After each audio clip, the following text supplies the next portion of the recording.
انسانوں کے نام افزار ریحان، ماں تجھے سلام۔ اقبال نے تو کہا تھا، خرد مندوں سے کیا پوچھوں کہ میری ابتدا کیا ہے، کہ میں اس فکر میں رہتا ہوں میری انتہا کیا ہے۔ جبکہ یہ درویش خود کو ایک ایسے بحر فطرت یا دریا کے پاس کھڑے محسوس کرتا ہے جس کا بہاؤ تو دکھتا ہے مگر سرا معلوم نہیں، یہ کہاں سے شروع ہوتا ہے اور کہاں اختتام پذیر۔ جب بچہ تھا تو اکثر سوچتا کہ کاش میرے پاس کوئی ایسا جہاز یا راکٹ ہو جس کا ایندھن اس کائنات کی طرح لامحدود ہو اور میں اسے اڑاتے ہوئے 7ویں آسمان تک پہنچ جاؤں اور پھر ملاحظہ کروں کہ جو اس کائنات کا خالق و مالک ہے وہ کیسا ہے، اور جس کرسی پر وہ براجماں ہے وہ کیسی ہے اور کتنی بڑی ہے۔ پھر اس سے پوچھوں کہ تو ہماری 70 ماؤں سے زیادہ مہربان ہونے کا کیسا دعوے دار ہے، جو ہم سب کو چھوڑ کر اتنی دور اتنی بلندیوں پر کیوں اکیلا و تنہا آن بیٹھا ہے۔ تجھے ہم انسانوں کے دکھوں کا احساس کیوں نہیں؟ تو ہم سے ہمارے پیارے کیوں چھین لیتا ہے؟ ہمیں اذیتیں دے کر تجھے کیا ملتا ہے؟ وجہ اس کی یہ تھی کہ جب یہ نچیز محض 6 برس کا تھا تو اس کی ماں مر گئی، جس کی جدائی وہ ایک پل برداشت نہیں کرتا تھا۔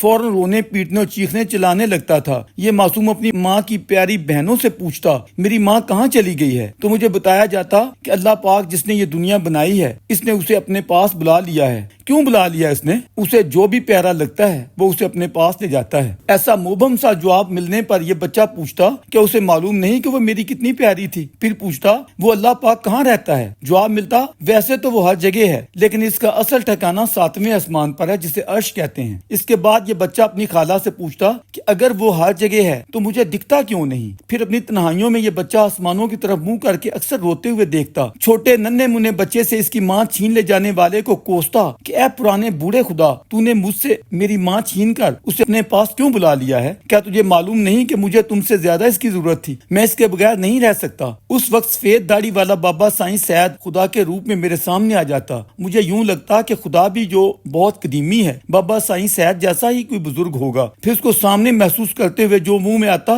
بولتے چلے جاتا، کبھی منتیں ترلے کرتا، کبھی غصے سے کوستا۔ میری ماں 28 سالہ جوانی میں جس طرح اچانک پراسراری میں مری تھی، میری نانی نے اسے سرخ لباس کا کفن پہنا کر روتے ہوئے دلہن کی طرح رخصت کیا تھا۔ میں نے اسے آخری مرتبہ اسی رخصتی میں جس طرح دیکھا تھا بالکل ویسے ہی کئی مرتبہ اپنے اسی کفن والے سرخ جوڑے میں ملبوس دور بہت دور آسمانوں میں یوں محسوس کرتا یا دکھتا کہ شاید وہ میری ماں ہے اور وہ بھی روتے ہوئے وہیں سے بادلوں کی اور سے مجھے جھانک رہی ہے۔ وہ کچھ بولنا چاہتی ہے مگر اس سے بولا نہیں جا رہا، لیکن وہ جو بڑا بوڑھا جابر یا ظالم خدا ہے، میری ماں اس کی قید میں ہے، وہ اس بیچاری کو آنے نہیں دے رہا، ورنہ وہ تو ایسی بے حس یا ظالم ہرگز نہ تھی کہ مجھے یوں روتے سسکیاں لیتے چھوڑ کر دور اتنی دور جا کر کہیں بیٹھ رہتی۔ اس کے بعد ایک اور الجھن مجھے گھیر لیتی، یہ کہ ان لوگوں نے میری ماں کو میری آنکھوں کے سامنے قبر میں اتارا تھا، پھر بڑھ چڑھ کر اس کے اوپر مٹی ڈالی تھی۔ آخر خدا نے اسے وہاں سے کب نکالا تھا اور پھر کیسے اوپر لے گیا تھا؟ کیا میری نانی اور خالہ سچ کہتی ہیں؟ اندر کی اصل بات کیا ہے؟ پھر عجب الجھن اور ذہنی کشمکش کا شکار ہو جاتا۔ کیا میری ماں قبر کے اندر جو کوٹڑی بنائی گئی تھی کہیں اسی میں تو بند نہیں ہے، یا خدا کے پاس آسمانوں میں چلی گئی ہے اور وہیں رہ رہی ہے؟ اور جب خدا اسے قبر سے نکال کر آسمانوں پر لے جانے لگا تھا تو اس نے خدا سے کیوں نہ کہا کہ میں تھوڑی دیر کے لیے اپنے پیارے بیٹے کو تو مل لوں، میں دیکھ تو لوں بھلا وہ بیچارہ میرے بغیر کیسے رہ رہا ہوگا۔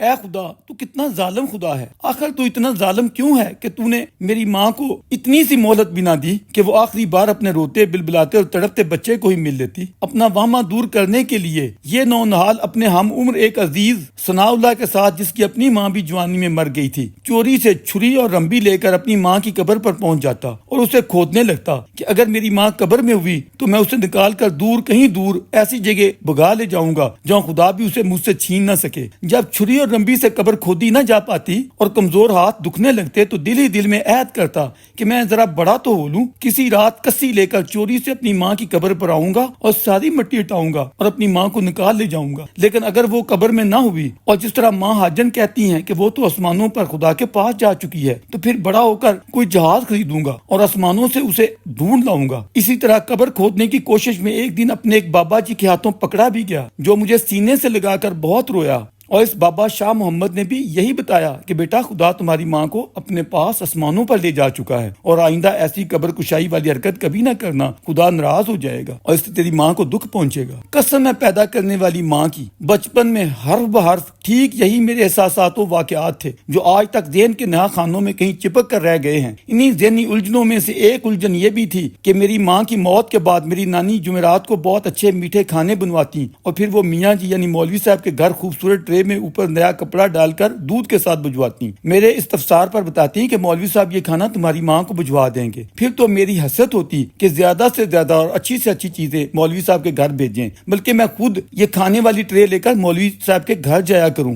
تاکہ یہ میری ماں کے پاس پہنچیں۔ لیکن ایک پریشانی بھی لاحق رہتی، یہ کہ میاں جی یہ کھانا آخر کس طرح میری ماں کو پہنچا کر آتے ہیں؟ وہ مجھے ساتھ لے کر کیوں نہیں جاتے؟ وہ قبر میں پہنچاتے ہیں یا اوپر آسمانوں پر؟ جب بار بار اس نوع کے سوالات اپنی نانی اور خالاؤں سے پوچھتا تو وہ جواب دینے کی بجائے رونے لگتی۔ کبھی کہتی بیٹا اس کھانے کی خوشبو تیری ماں کو پہنچتی ہے، لیکن مجھے تسلی نہ ہوتی کہ خوشبو کو اس بیچاری نے کیا کرنا ہے، اصلی کھانا کہاں جاتا ہے؟ اور پھر جب وہ آسمانوں میں خدا کے پاس ہے تو خدا خود اسے کھانا کیوں نہیں دیتا؟ اگر خدا کبھی خود مجھ سے ملا تو میں اسے یہ ضرور کہوں گا کہ دیکھ ہے خدا، اگر تو اتنا بڑا ہے جتنا یہ سب لوگ بتا رہے ہیں تو میری ماں مجھے واپس لوٹا دے، وہ خود کھانا بنا کر مجھے بھی کھلائے گی اور خود بھی کھا لے گی، میں بابا خدا سائیں کے پاؤں پکڑ لوں گا کہ کسی طرح بھی مجھے میری ماں لوٹا دے۔ آج اتنے طویل برسوں بعد زمانہ طفلی کی یہ باتیں یاد کرتے ہوئے شرمندگی سی محسوس کرتا ہوں کہ میں کتنا بیوقوف اور احمق تھا، میں کس قدر اس ضد میں مبتلا تھا کہ میں نے اپنی ماں کو مل کر ہی چھوڑنا ہے۔ میری نانی بھی بہت دکھی رہتی تھی، اس کی دردناک آہیں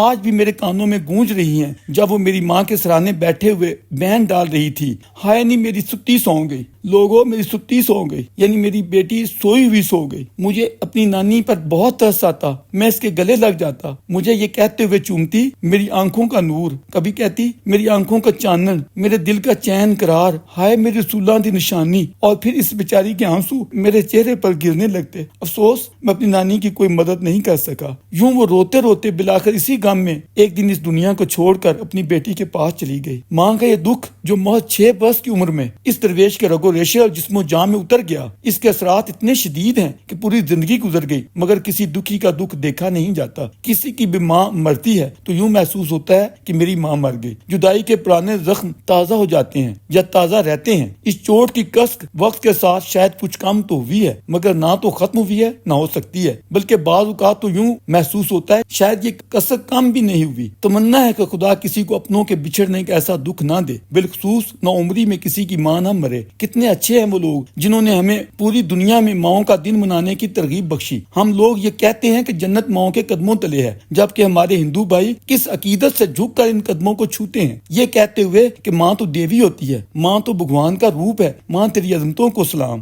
آج ہم جو بھی دن دہاڑ مناتے ہیں، قدرت یا فطرت کو ان سے کوئی سروکار نہیں۔ اس کی بلا سے کون آتا ہے کون جاتا ہے، کون ہنستا ہے کون روتا ہے۔ فطرت کروڑوں برس قبل جیسے تھی کروڑوں برس بعد بھی ایسے ہی ہے اور ایسے ہی رہے گی، بگڑے گی بنے گی دنیا یوں ہی رہے گی۔ ہم نہ ہوں گے، ہم جیسے لاکھوں کروڑوں اور آ جائیں گے، دنیا کے میلے کم نہ ہوں گے، افسوس ہم نہ ہوں گے۔ دنیا کے کروڑوں پیارے انسانوں کو جنم دینے والی ماؤں کی عظمتوں کو افزار ریحان کا تا عبد سلام۔